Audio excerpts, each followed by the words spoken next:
अस्सलामुअलैकुम नाज़रीन, Telangana news today में आपका खैर मकदम है। मैं मोहम्मद इजहार, पेश खिदमत हेडलाइंस। वज़ीर-ए-आज़म नरेंद्र मोदी ने कहा है कि हुकूमत मुल्क में पंचायत राज निज़ाम को मुस्तहकम करने के लिए काम कर रही है।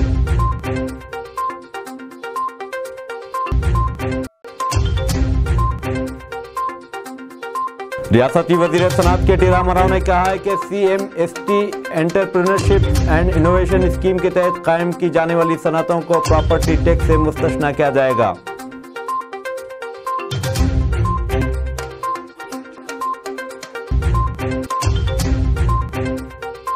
मरकजी वज़ीर सेहत डॉक्टर मनसुख मांडविया ने कहा है कि भारत 2030 तक मलेरिया के खात्मे के लिए तेजी के साथ पेशरफ्त कर रहा है।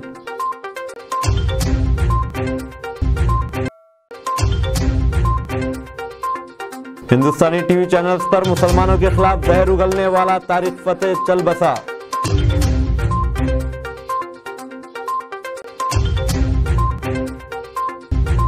मोदी कुनियत केस, राहुल गांधी को पटना हाईकोर्ट से राहत, MP MLA अदालत के हुक्म पर लगाई रोक। कांग्रेस लीडर राहुल गांधी को पटना हाईकोर्ट से बड़ी राहत मिली है। मोदी कुनियत केस में पटना की MP MLA अदालत ने राहुल गांधी को मंगल 25 अप्रैल को जिस्मानी तौर पर पेश होने का हुक्म दिया था। राहुल गांधी की जानिब से पटना हाईकोर्ट में इसके लिए इस्तिस्ना की अपील की गई थी। पटना हाईकोर्ट ने MP MLA कोर्ट के हुक्म पर रोक लगाते हुए 15 मई को तारीख दी है। पीर को इस मामले की समाअत करते हुए पटना हाईकोर्ट के जस्टिस संदीप कुमार की सिंगल बेंच ने केस की अगली समाअत 15 मई को मुकर्रर की है। पटना की MP MLA अदालत ने राहुल गांधी को मोदी कुनियत के हवाले से दिए गए बयान पर 25 अप्रैल को अदालत में हाजिर होने की हिदायत दी थी। हाईकोर्ट के हुक्म इम्तनाई के बाद अब इन्हें 25 अप्रैल को MP MLA कोर्ट में पेश होना नहीं पड़ेगा। बता दें कि राहुल गांधी को सूरत की एक अदालत ने मोदी कुनियत केस में हितक इज्जत के 4 साल पुराने मामले में 2 साल की सज़ा सुनाई थी। अदालत के फैसले के बाद सेक्रेटरीट ने इनकी पार्लियामेंट की रुकनीत भी मनसूख कर दी थी। काबिल ज़िक्र बात यह है कि 2019 के लोकसभा इंतखाबात के दौरान राहुल गांधी ने कर्नाटक के कोलार में एक तकरीर की थी, जिसमें उन्होंने मोदी कुनियत के हवाले से यह बयान दिया था। मरकजी वज़ीर सेहत डॉक्टर मनसुख मांडविया ने कहा है कि भारत 2030 तक मलेरिया के खात्मे के लिए तेज़ी के साथ पेशरफ्त कर रहा है। दिल्ली में आज Asia Pacific malaria leaders conclave 2023 से वीडियो कॉन्फ्रेंस के जरिए खिताब करते हुए उन्होंने बताया कि भारत मलेरिया के खात्मे के लिए अपनी हिकमत अमलियों की वजह से आलमी सतह पर एक मिसाल बन गया है। उन्होंने कहा कि एक कुर्रा-ए-अर्ज़, एक ख़ानदान और एक मुस्तक़बिल का जो नारा भारत ने G20 सदारत के लिए दिया है, इसकी मुनासिबत से हुकूमत मलेरिया के खात्मे के लिए अपने वसाइल, अपने इल्म और तजुर्बात को दीगर ममालिक के साथ बांटने की पाबंद है। डॉक्टर मांडविया ने कहा कि भारत में मलेरिया के खात्मे के प्रोग्राम में कई जुज़ हैं, जिनमें आजिलाना तशख़ीस, मुकम्मल इलाज, निगरानी और दवाइयों में तब्दीली से मुतालिक मालूमात की फ़राहमी शामिल है। इस मौके पर मरकज़ी हेल्थ सेक्रेटरी राजेश भूषण ने भी खिताब किया। मुल्क में गुज़िश्ता 24 घंटों के दौरान कोविड-19 के 7,178 नए केसेस दर्ज किए गए। मरकज़ी वज़ारत सेहत ने बताया कि इसी मुद्दत के दौरान कोविड से 9,011 अफराद रोबे सेहत हुए। वज़ारत ने बताया कि मुल्क में इस वक्त कोविड के 65,683 फ़ाल केसेस हैं। रोबे सेहत होने वालों की शरह 98.67% है। वाईएसआर तेलंगाना पार्टी की सदर वाईएस शर्मिला को आज जुबली हिल्स में इनकी पार्टी के दफ्तर और क़यामगाह पर पुलिस ने इस वक्त गिरफ्तार कर लिया जब वो Telangana state public service commission के इम्तिहान के पर्चे अफशा के सिलसिले में एक याददाश्त पेश करने के लिए स्पेशल इन्वेस्टिगेशन टीम के दफ्तर को जा रही थी। पुलिस की इस हिदायत के बावजूद कि वो अपने मकान से बाहर न निकले, शर्मिला ने सड़क पर धरना मुनज़्ज़म किया। जब सूरत हाल कशीदा हो गई तो पुलिस ने इसे गिरफ्तार करके जुबली हिल्स पुलिस स्टेशन मुंतकिल कर दिया। वेस्ट जोन के DCP ने बताया कि पुलिस ने शर्मिला को इस वक्त रोकने की कोशिश की जो वो पेशगी इजाज़त के बगैर SIT के दफ्तर जा रही थी। उन्होंने इन्हें रोकने की कोशिश करने वाले एक सब इंस्पेक्टर और एक खातून कांस्टेबल को ढकेल लिया। पुलिस कमिश्नर CV आनंद ने बताया कि पुलिस को यह इत्तला थी कि शर्मिला SIT के दफ्तर के बजाय सेक्रेटरीट जाने का मंसूबा बना रही थी।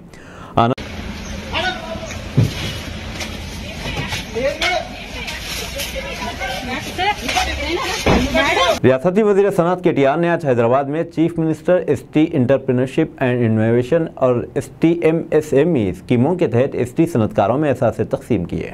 इस मौके पर उन्होंने कहा कि CMST entrepreneurship and innovation scheme के तहत कायम की गई सनअतों को प्रॉपर्टी टैक्स से मुस्तस्ना कर दिया जाएगा। रामाराव ने तरक्की के हसूल के लिए इजादात के इंफ्रास्ट्रक्चर और मजमूई तरक्की की ज़रूरत पर जोर दिया। उन्होंने उभरते हुए ST सनअतकारों से कहा कि वह शुकूक व शुबात से मुतासिर न हो और रियासती हुकूमत की जानिब से फ्राहम किए जा रहे मौक़े से इस्तेफ़ादा करे। इस प्रोग्राम में रियासती वज़ीरा सत्यवती राठौर, महमूद अली और मकामी अरकान असम्बली ने शिरकत की। कुल हिंद मजलिस इत्तेहादुल मुस्लिमीन के सदर असदुद्दीन ओवैसी ने चेवल्ला में कल मुनाक़िदा जलसे आम में मरकज़ी वज़ीर दाखिला अमित शाह की जानिब से मुस्लिम तहफ़्फ़ुज़ात के बारे में कहे गए रिमार्क्स पर तनकीद की। अमित शाह ने कहा था कि अगर तेलंगाना में भी बीजेपी इक़्तिदार पर आती है तो मुस्लिम रिजर्वेशन को बर्खास्त कर देंगे। अवैसी ने कहा कि एक तरफ वज़ीर आज़म नरेंद्र मोदी पसमानदा मुसलमानों को करीब लाने की बात करते हैं तो दूसरी तरफ अमित शाह इनके रिजर्वेशन को बर्खास्त करने का वादा कर रहे हैं। हैदराबाद के रुकन पार्लियामेंट ने अमित शाह से कहा कि पसमानदा मुसलमानों के लिए रिजर्वेशन एदाद शुमार की बुनियाद पर फराहम किया गया है। भारतीय जनता पार्टी की सरकार बनेगी तो एक गैर संवैधानिक मुस्लिम रिजर्वेशन को हम समाप्त कर देंगे। ये अधिकार तेलंगाना के एससी, एसटी और ओबीसी का है, वो अधिकार उनको मिलेगा और मुस्लिम रिजर्वेशन को हम समाप्त कर देंगे। अभी कल union home minister Amit Shah यहाँ पे हैदराबाद चेवेल्ला में पब्लिक मीटिंग करते वक्त उन्होंने कहा कि जब बीजेपी की सरकार यहाँ पे आएगी तब 4% जो मुस्लिम रिजर्वेशन है वो निकाल दिया जाएगा क्योंकि that is unnecessary and that should be given to OBCs and others. आप क्या कहना चाहेंगे, क्योंकि पहले ये कर्नाटक में इन लोगों बीजेपी की सरकार ने स्क्रैप किया और अब अमित शाह का ये बड़ा बयान आ रहा है, आप कैसे देखते हैं? देखिए, जब बीजेपी की नेशनल एग्जीक्यूटिव कमेटी की मीटिंग हैदराबाद में हुई थी तो आप तमाम मीडिया के ज़िम्मेदारों ने एक न्यूज़ को कैरी किया था कि भारत के वज़ीर आज़म ने बीजेपी के लोगों से कहा कि पसमानदा मुसलमानों की बात करो। अब बीजेपी की और प्रधानमंत्री की वो बात बिल्कुल झूठ पर बनी थी, वो सच्चाई नहीं थी उसमें, इसलिए कि तेलंगाना में जो रिजर्वेशन मिल रहा है बीसीई कैटेगरी में वो मुसलमानों में जो कास्ट है उन कास्ट को मिल रहा है। और पीएस कृष्णन की रिपोर्ट बनाई गई, उसको उस वक्त के आंध्र प्रदेश के ओबीसी कमीशन ने अपनी रिपोर्ट बनाई, उसको एक्सेप्ट किया और उसके बाद ये 4% रिजर्वेशन मिल रहा है जिसको सुप्रीम कोर्ट के स्टे पे चल रहा है। तो ये झूठ है अमित शाह का बोलना, जो भारत के होम मिनिस्टर हैं। हम उनसे उम्मीद ये कर रहे थे कि सच्चाई को बयान करेंगे। उनको ये सच्चाई बयान करना था कि ओबीसी कमीशन की रिपोर्ट में कास्ट अमंग द मुस्लिम्स को ये मिला है और उसमें बोल दिया गया कि ये कास्ट अगर होंगे तो उनको 4% रिजर्वेशन नहीं मिलेगा। आखिर बीजेपी पसमानदा मुसलमानों की दुश्मन क्यों है?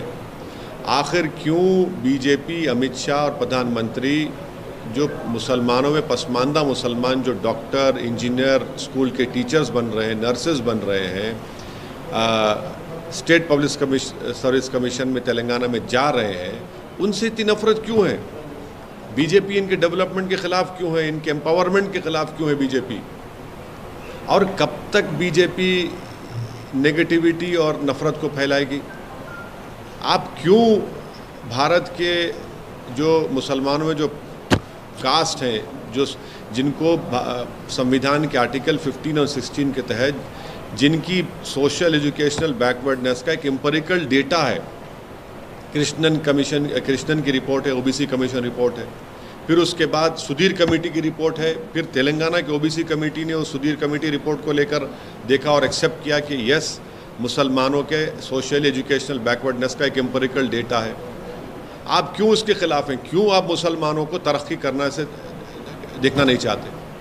भाई, अगर एक मुसलमान में जो बैकवर्ड क्लासेस हैं या कास्ट हैं, अगर उनके बच्चे डॉक्टर, इंजीनियर बन रहे हैं, स्टेट पब्लिक कमीशन में डीवाईएसपी पुलिस ऑफिसर बन रहे हैं, आरडीओ बन रहे हैं, तहसीलदार बन रहे हैं, टीचर बन रहे हैं, नर्सेज बन रहे हैं, कांस्टेबल में रिक्रूटमेंट हो रहा है, तो आपको इतनी तकलीफ क्यों हो रही है?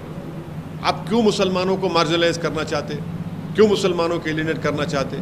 और भारत के होम मिनिस्टर से और भारत के प्रधानमंत्री से हम पूछना चाह रहे हैं कि तेलंगाना की असेंबली में एक रेजोल्यूशन पास हुआ था जिसमें यह कहा गया था कि तेलंगाना के शेड्यूल्ड ट्राइब का रिजर्वेशन 6% से 9% कर दिया जाए।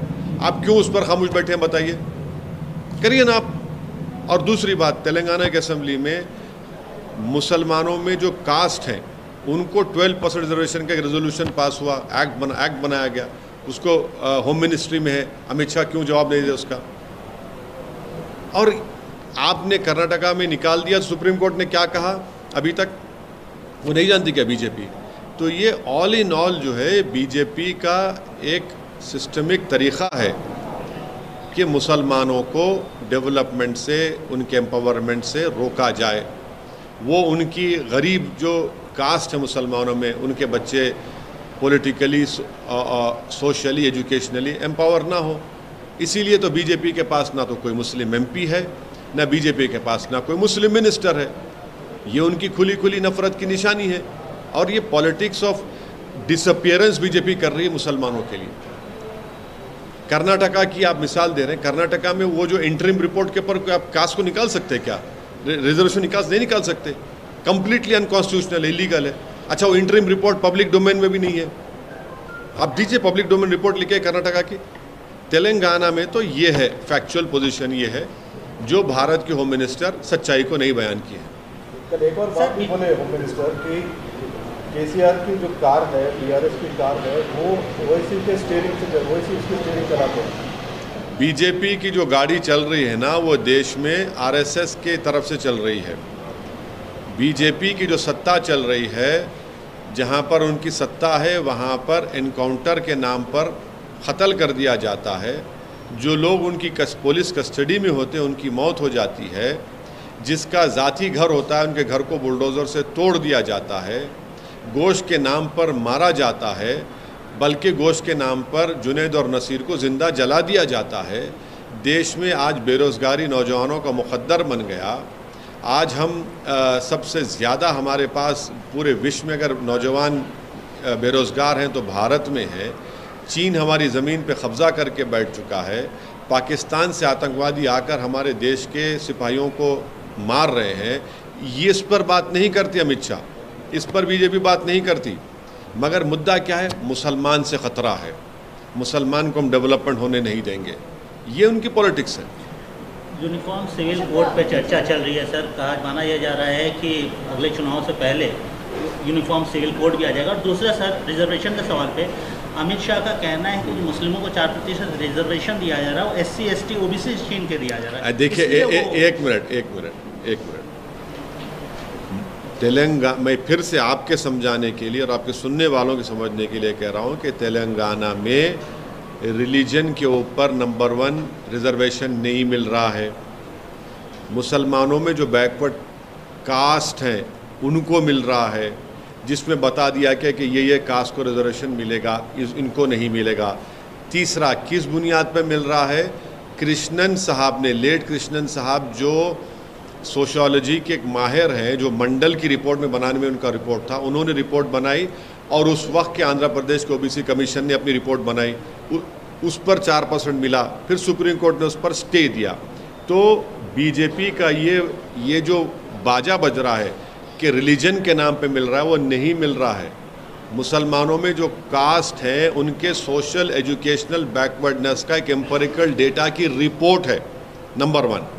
नंबर 2, तेलंगाना बनने के बाद तेलंगाना की गवर्नमेंट ने सुधीर कमेटी बनाया। उस सुधीर कमेटी ने मुसलमानों का सोशल एजुकेशनल बैकवर्डनेस की एक एम्पिरिकल डेटा की रिपोर्ट बनाई, जिसको तेलंगाना की BC कमीशन ने और एक रिपोर्ट बनाई, उसको एक्सेप्ट किया और 12% रिजर्वेशन देने के लिए बात की, जिसको तेलंगाना की असेंबली ने इसको एक्ट बनाकर, रेजोल्यूशन बनाकर मिनिस्ट्री ऑफ अफेयर्स भिजाया, जहां पर अमित शाह साहब मिनिस्टर हैं। तीसरी बात, आप कह रहे हैं कि शेड्यूल्ड ट्राइब का, तेलंगाना की असेंबली में एक रेजोल्यूशन और एक्ट पास करके भारत की सरकार से, यानी मिनिस्ट्री ऑफ अफेयर्स से, सोशल जस्टिस मिनिस्ट्री से पूछा गया, बताया गया, डिमांड किया गया कि ये तेलंगाना सरकार का डिमांड है कि शेड्यूल्ड ट्राइब्स का रिजर्वेशन 6 से 9% किया जाए, आप क्यों नहीं करते? आखिरी बात, मोदी सरकार 50% रिजर्वेशन को पार क्यों नहीं करती? ब्रेक करिए इस बैरियर को 50% के। आप इकोनॉमिक वीकर सेक्शन के नाम पर जो भारत की आबादी का 20% हिस्सा है उनको 10% दे रहे आप। जो भारत की आबादी का 80% हिस्सा है उनको 50% क्यों दे रहे आप? 50% ब्रेक करिए, बताइए कि आप रिजर्वेशन देना चाह रहे हैं पूरे बैकवर्ड कम्युनिटीज़ को, आपकी मोहब्बत है ही नहीं उनसे। जब चुनाव आता तो आप बताए थे कि मोदी जी ओबीसी हैं। अरे भाई 50% की लिमिट को ब्रेक करिए, पार्लियामेंट में कानून बनाइए। आपके पास 300 MP हैं, ब्रेक करिए। हम डिमांड करते हैं 50% रिजर्वेशन को ब्रीच होना चाहिए।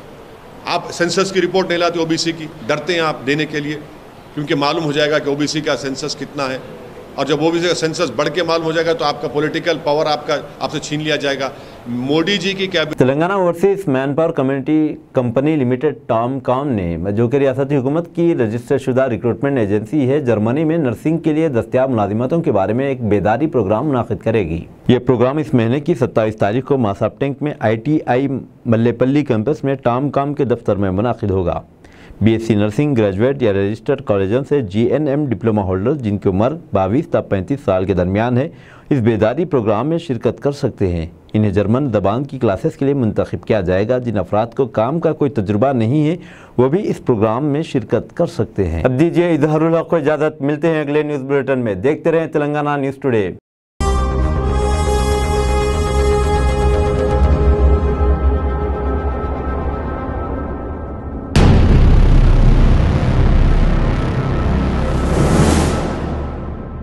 अस्सलामुअलैकुम, हेलो, हाय, आदाब एवरीवन। दोस्तों, मैं आपका दोस्त शहबाज खान, आप देख रहे हैं TNT न्यूज और देखते रहिए TNT न्यूज। Thank you.